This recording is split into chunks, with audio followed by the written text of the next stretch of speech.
Ceteris paribus, keeping all else unchanged, the quantity supplied of a commodity should vary directly with its prices. While sellers who are making those items which hold utility for these consumers, they will come to the market with their items. There will be a price competition, but this price competition will now be amongst consumers because consumers cannot find many of these tables that they want. It is physically impossible for you to stop the non-paying people from getting the benefits of your efforts, of your time and of your money. Because if there are only private parties with private incentives in providing these levers, it can create ethical problems. Hello and good afternoon. My name is Ranchan Kaul and this is the third video in our NCERT series on economics at PW OnlyIAS English. In the last class, we had discussed about demand. In today's class, we'll discuss about supply and markets. Now, what is supply?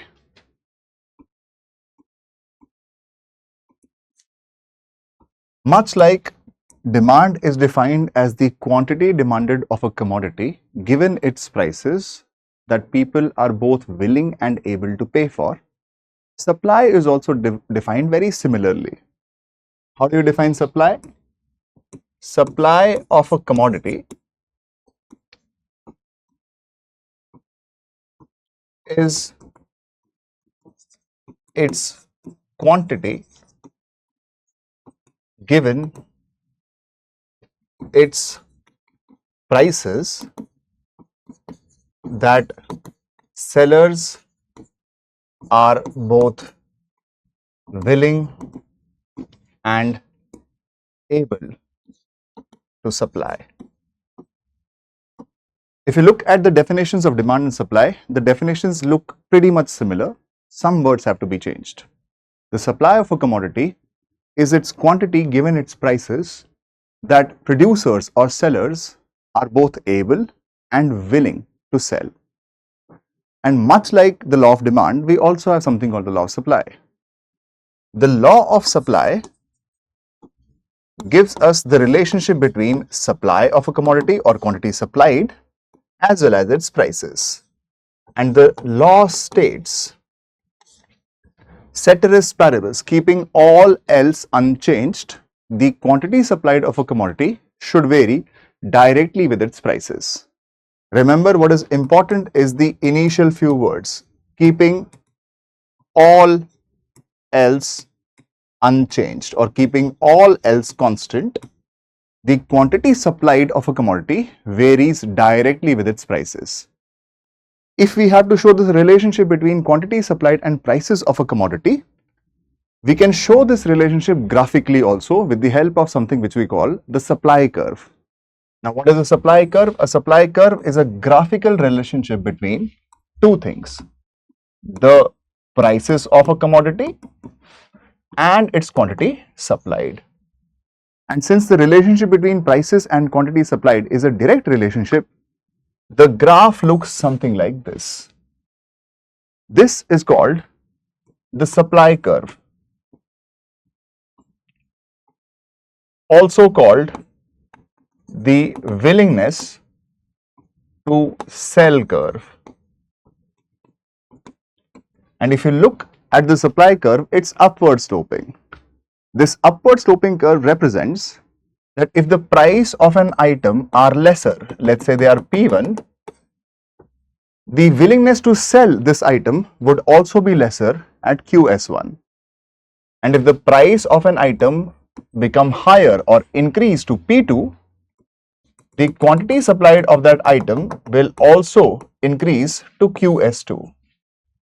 The other way around is also true, which is if the price of an item reduce from P2 to P1, the willingness to sell this item should also reduce from QS2 to QS1.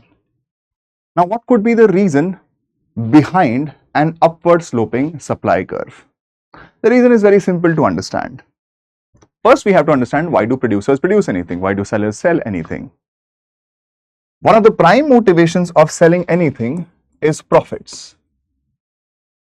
Why do producers produce anything? They are producing anything only because they want to make more profits.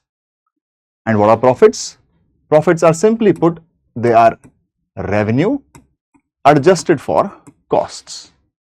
Which means to produce something, producers will have to incur costs. They will have to hire workers, they'll have to set up a factory enterprise, they'll have to buy machines, tools and implements, they'll have to buy many raw materials, inputs to produce something, which means there is a certain cost associated with it. Now, producers do not produce to recover this cost. Producers produce to recover more than this cost, which they do by adding a profit margin to the cost.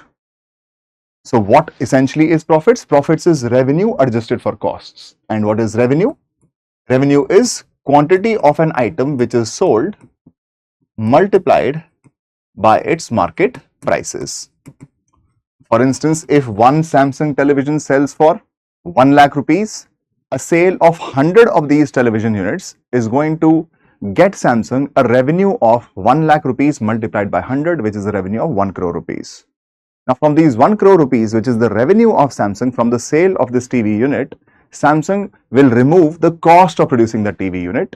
Whatever is left becomes the profit of the Samsung or the TV manufacturer. So, this is quantity sold times market prices minus the costs. The law says keeping everything else the same, which means everything else is the same. The only thing which is changing is prices.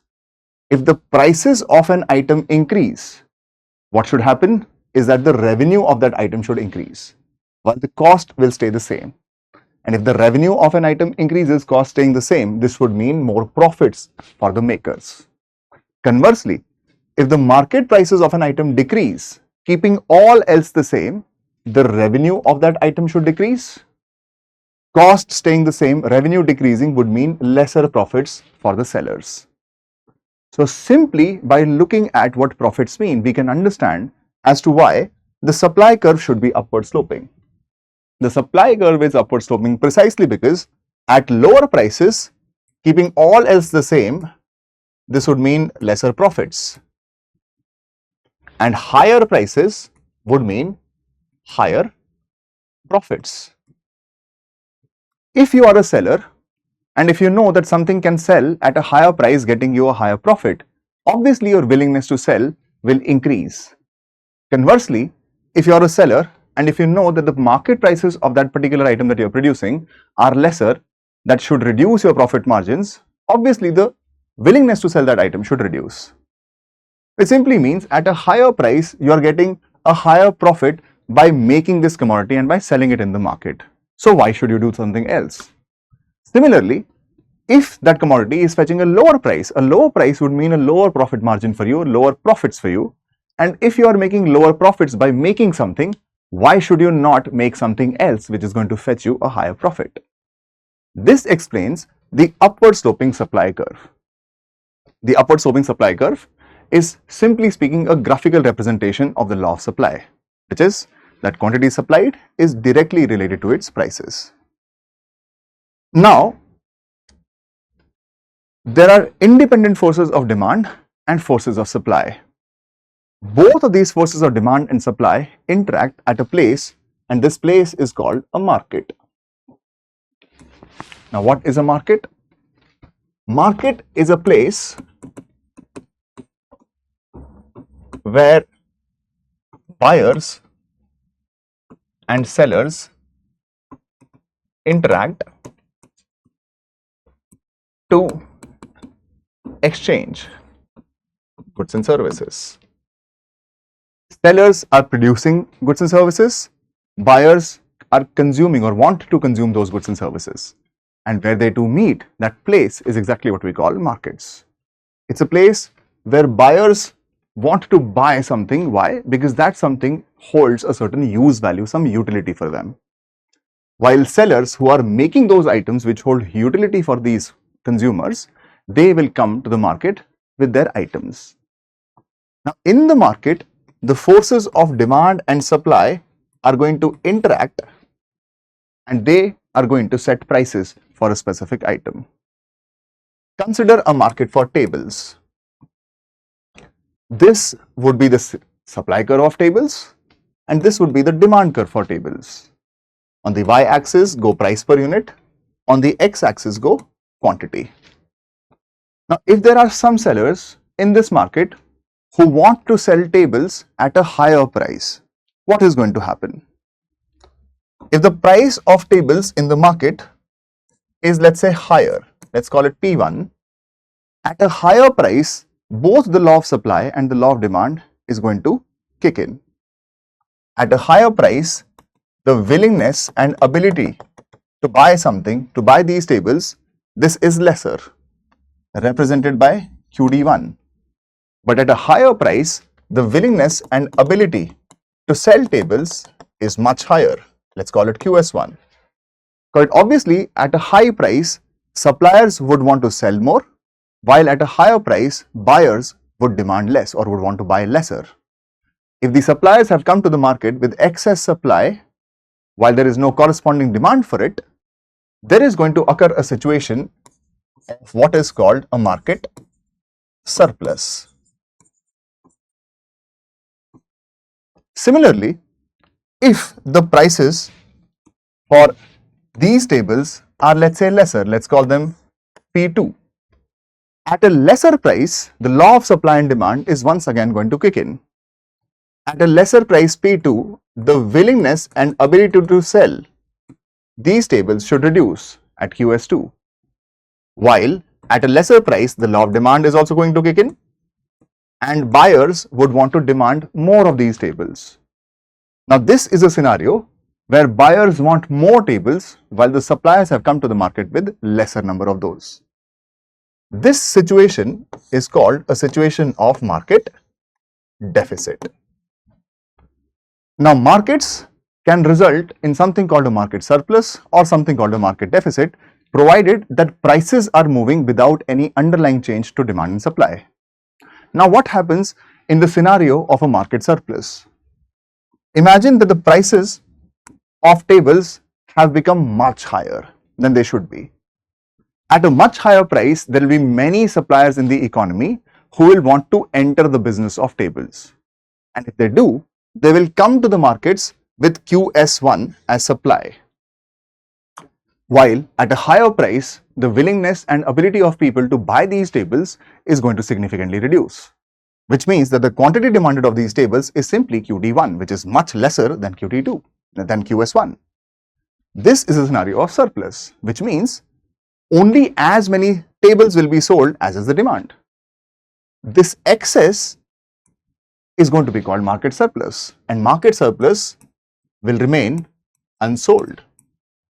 And if there are some tables which are remaining unsold, quite obviously, for the seller, everything that he had brought together, all the costs that he had incurred in making these tables, if these tables do not sell in the market, quite obviously, all of those costs he will find very hard or impossible to recover. That means all of those costs will become the losses for the seller. So what will he do? He will try to reduce the prices of these tables. And as prices reduce, you will find, let's say the price becomes P3. At a reduced price, the demand for these tables will now increase. While at a reduced price, many suppliers will now not want to be entering into the business of tables. As the suppliers continue to reduce prices, the demand continues to increase. And this process of increase in demand and this process of reduction in supply is going to continue to happen till we reach a point which is where the quantity demanded of items, of tables in this market becomes the same as the quantity supplied, which means no item is now remaining unsold. This point corresponds to a specific price we will call P0 and a specific quantity we will call Q0. This point is called market equilibrium.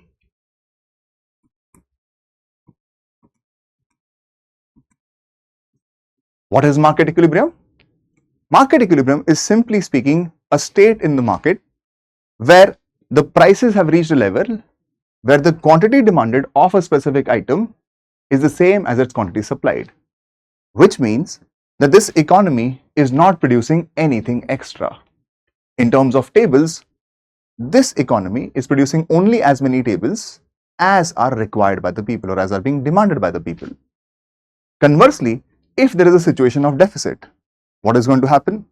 You will find that there are many buyers who want to buy tables, While there are not as many sellers who would want to sell these tables because the prices are low. Because there is an increased demand of these tables, many people want them and cannot find them, many buyers will enter into a price competition with itself and they will try to outbid the others. Those who will find tables more useful will want to pay a higher price for these tables, and this competition is going to push the prices upwards. As the prices get pushed upwards, the demand for tables will going to reduce, as well as the supply of tables is going to increase because of the law of supply and the law of demand. This is going to happen in a series of incremental additions and incremental reductions till the market once again reaches this point, which is called market equilibrium. And market equilibrium is the discovery of a specific price at which the quantity demanded is the same as quantity supplied, which means that this market is producing as many tables as are being demanded in the market itself. Now, market equilibrium is what we call allocative efficiency.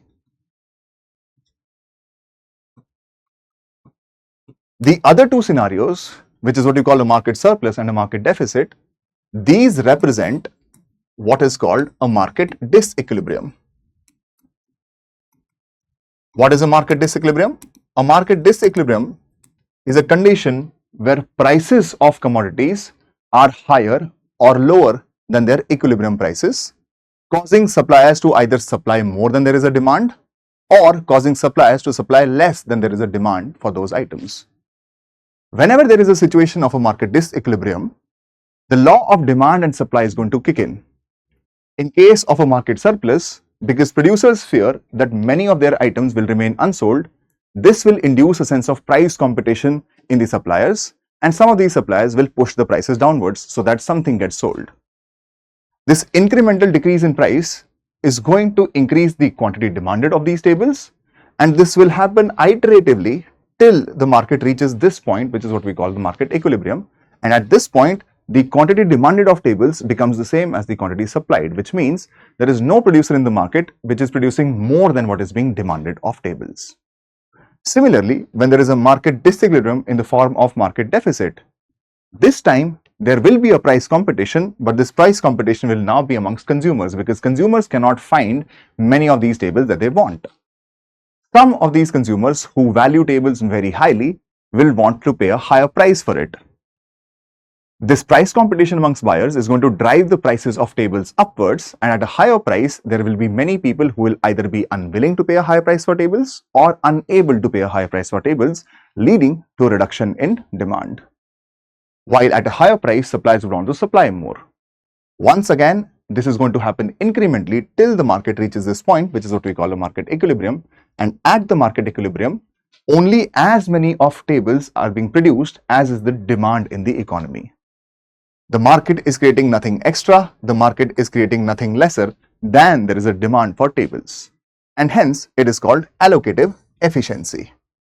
Allocative efficiency simply means that our resources are very, very limited, while our needs and wants are so many more. Now, because our resources are limited and our needs and wants are unlimited, we have to find ways to allocate our resources in a manner that these resources we get the best use out of. And one way of allocation or optimal allocation of resources is by relying on the markets. The market forces of demand and the market forces of supply will bring the economy to its equilibrium. This is going to happen across each of these product or non-product markets. Markets find their own equilibrium. If the prices of commodities are much higher than the equilibrium level, they will come down. If the market prices of commodities are much lower than their equilibrium, they will come up. Why? Because of the working of the law of demand and the law of supply. Economies at the end will produce only as much of these items as is the demand. Now, markets are not just allocatively efficient, markets are also productively efficient.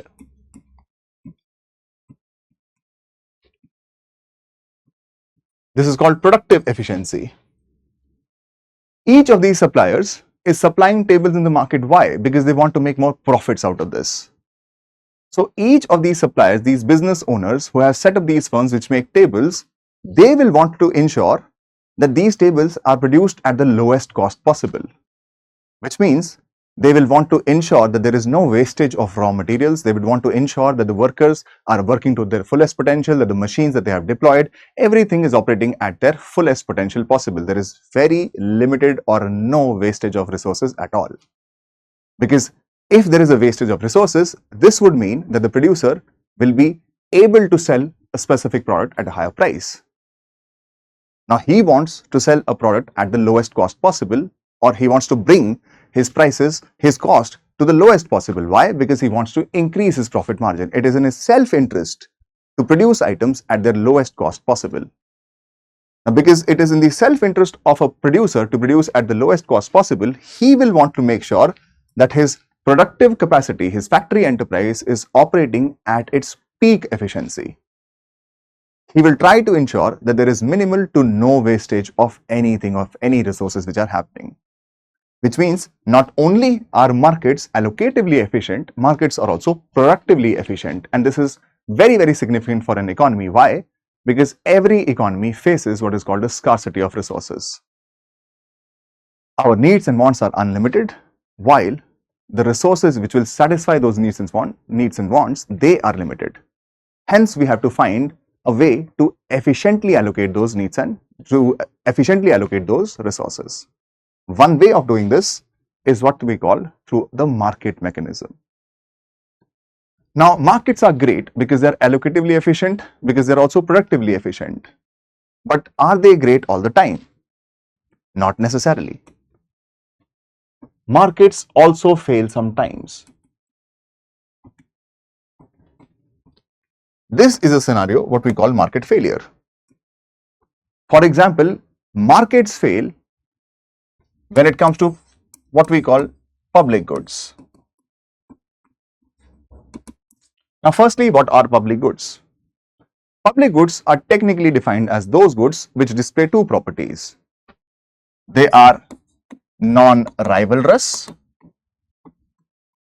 and they are also non-excludable. What is non-rivalrous? Non-rivalrous means that consumption by one is not rivalrous to consumption by another. Simply meaning that consumption of this good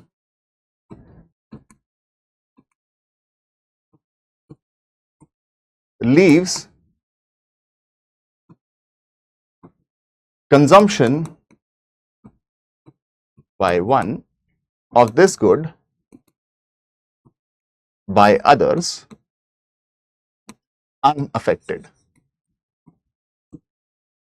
Consumption of this good by one person leaves the consumption of the same good by others unaffected, which means one's consumption of this good does not affect the consumption of the same good by others.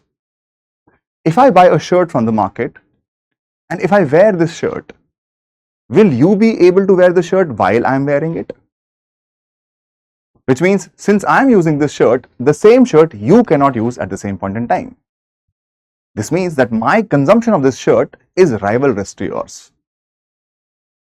Imagine that this is an apple. If I take a bite from this apple, that bite will leave that part of that apple lesser for you to consume from it. Once again meaning that my consumption of this apple is rivalrous to yours. Public goods are those goods whose consumption is non-rivalrous. That means use by one does not affect the use by another. Public goods are also those goods which display one more property which is called non-excludability. Public goods are non-excludable. What does non-excludable mean? It means that it is either physically impossible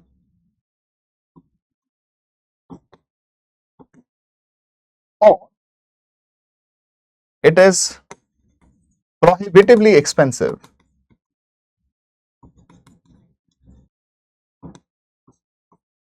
to exclude someone from using a good or service.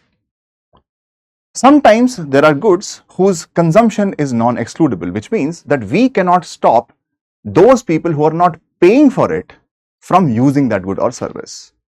it is either physically impossible for us to exclude some people, or it is prohibitively expensive for us to exclude some people from using that good or that service. Public goods are those goods which display both. They are non-rivalrous in nature, they are both non-excludable in nature also. Consider an example of non-excludability. For example, all of us want, let's say, clean air. Right? Clean air is something that everybody wants. What if you spend some money on cleaning the air? You know that afforestation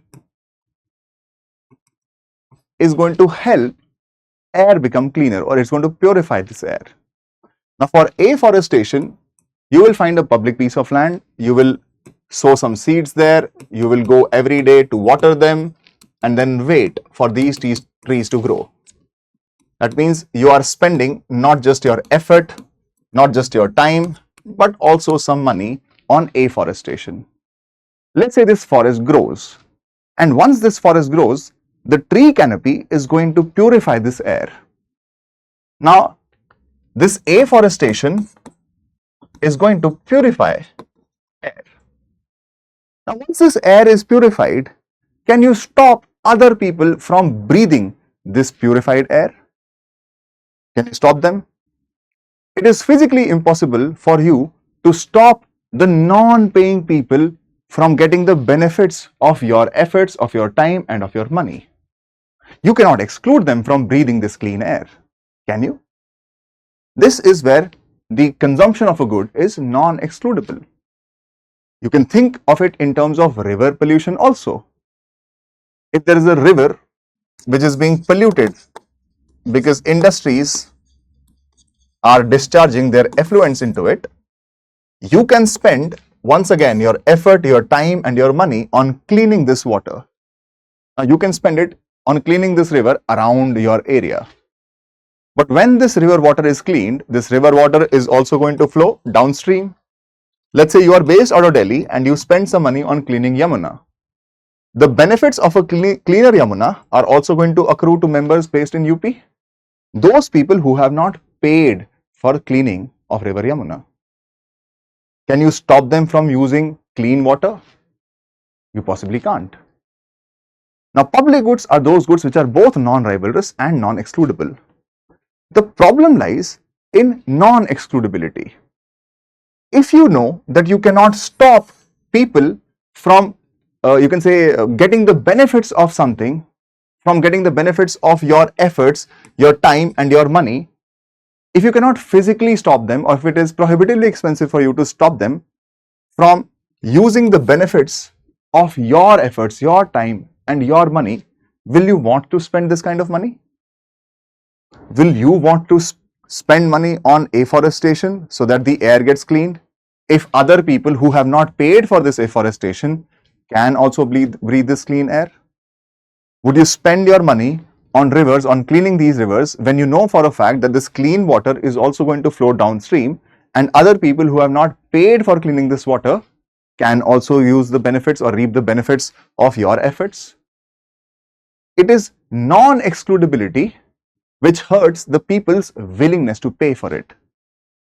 If you are spending some money on an item and you don't get to exclusively use that item, other people who did not pay for it also can use it. Will you want to spend the money on that item? Consider a very simple example. You live with your flatmates, you buy food every day. Since you pay for that food, you put the food in a refrigerator.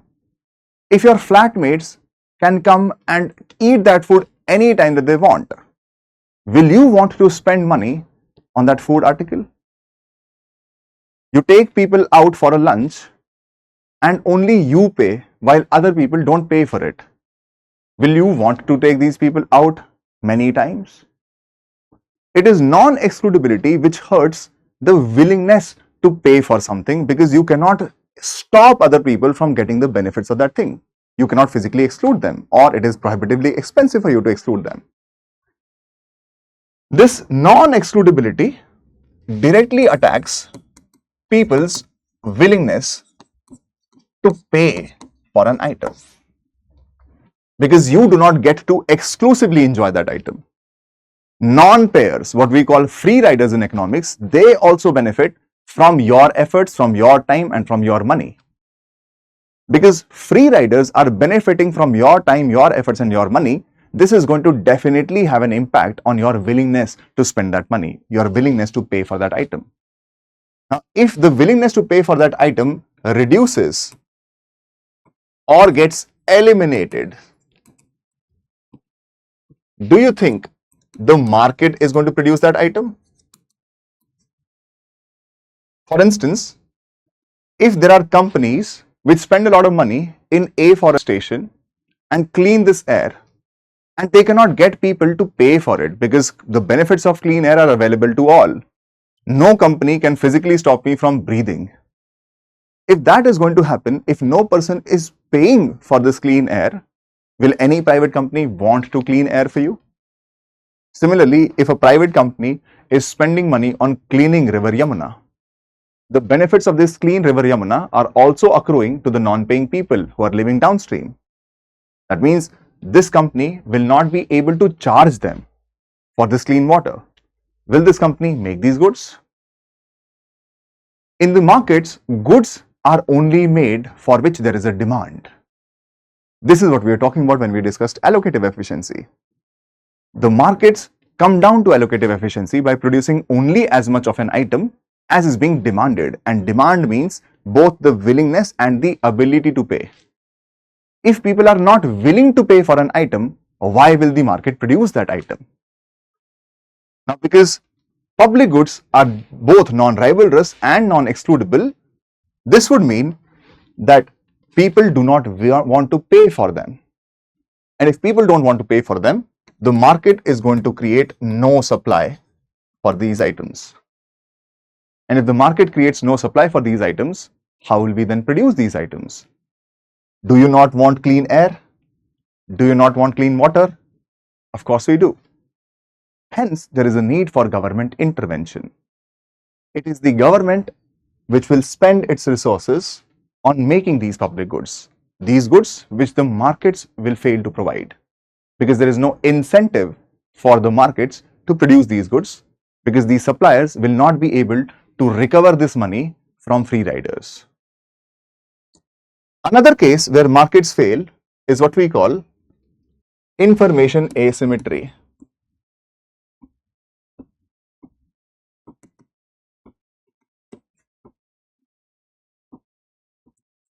For example, in any market exchange, there is a producer who interacts with a buyer.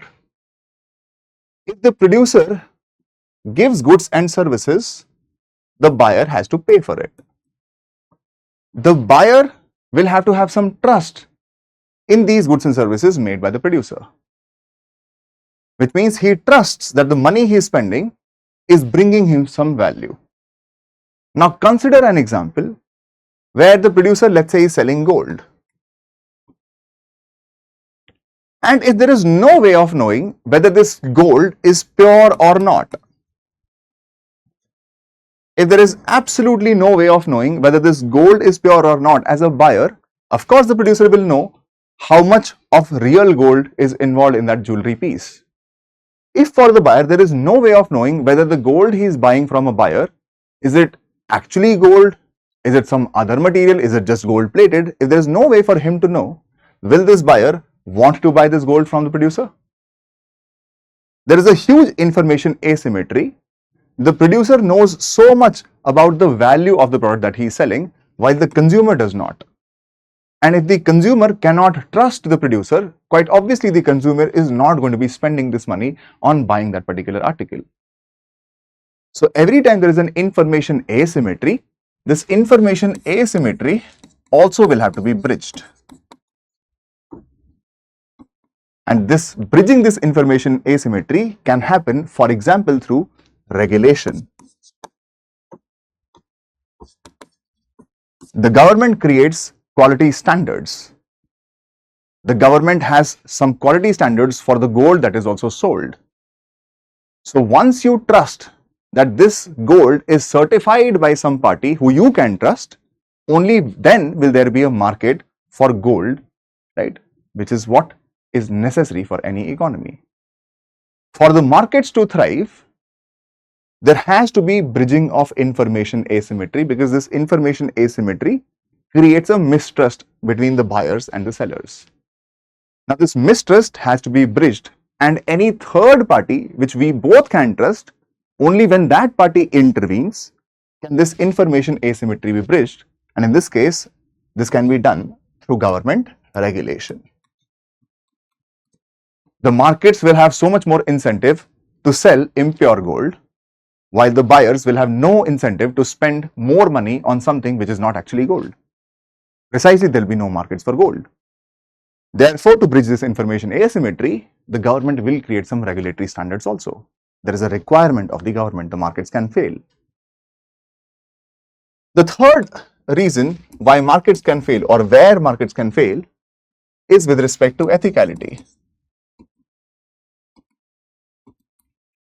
In a free market economy, only those goods are being produced for which there is a demand. Producers have to have a private incentive in the form of profits in making something. There is a huge demand for livers, right? There are many people who witness chronic failures of liver. There are people who witness an acute failure of liver. And when this liver failure happens, people will want to rely on liver transplantation.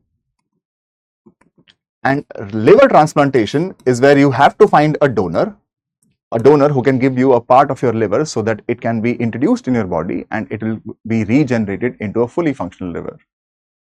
Now, quite obviously, there are many people who want livers.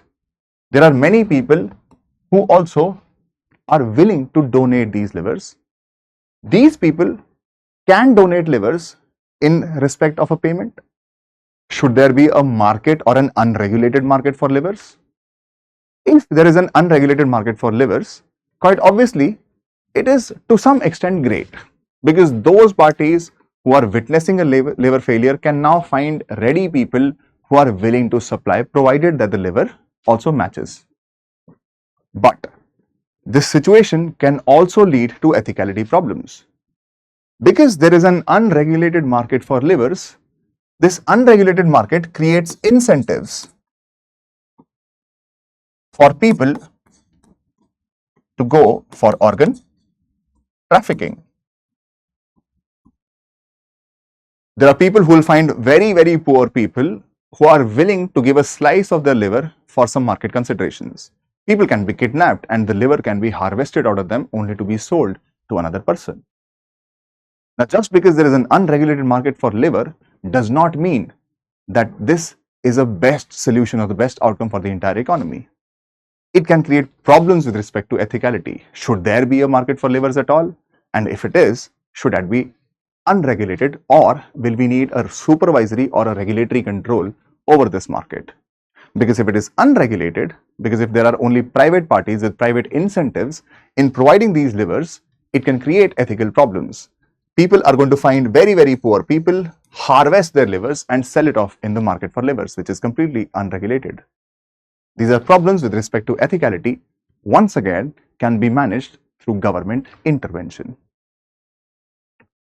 Now, apart from this, are there any other cases of market failures or not? There is one more case of market failure, which is called market power. Sometimes the suppliers can enter into an agreement with each other to limit the supply of a certain commodity. Suppliers can coordinate their actions and create cartels to acquire what is called a monopolistic control over the supply of a specific commodity. For example, there are only a few refined petrol providers in the country. If all of them combine and join hands with each other and decide that they are going to be selling petrol at higher prices what will you do? You will have no choice but to buy petrol at higher prices from them. Why? Because there is no other supplier. This is called a cartel formation, where suppliers, instead of competing with each other, join hands with each other to limit the supply and hence control the prices of a specific item which is required by you. This is an anti-competitive practice. Similarly, these suppliers don't have to join hands with each other. These suppliers can also lobby with the government to limit the entry of others into the market.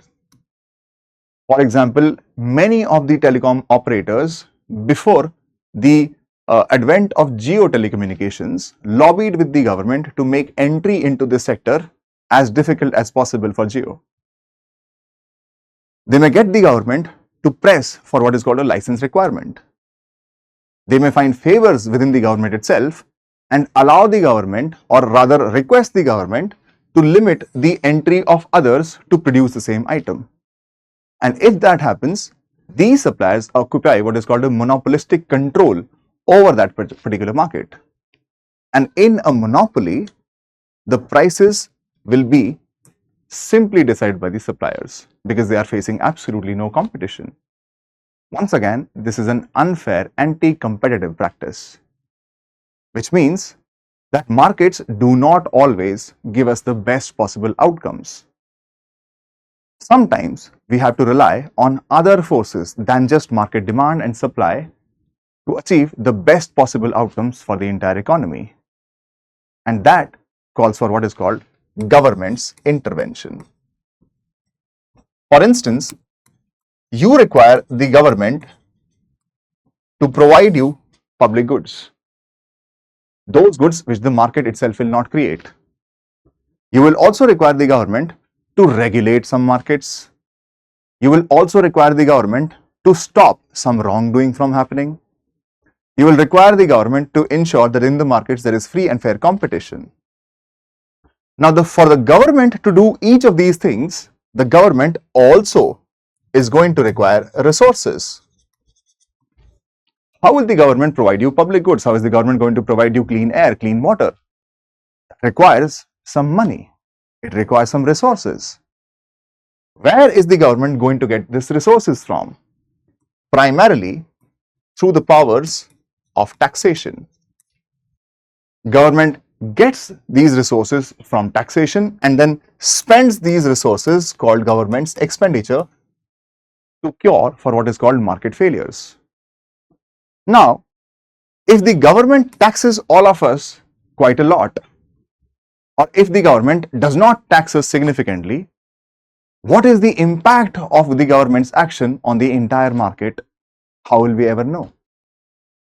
If the government regulates the market for livers, was that good for the economy? Was that bad for the economy? How will we ever know? Now, how do we ever know whether government intervention more specifically, is good for the entire market or not? We will never know unless we have some broader indicators which indicate to us what is the impact of government intervention. These indicators are what we call macroeconomic indicators.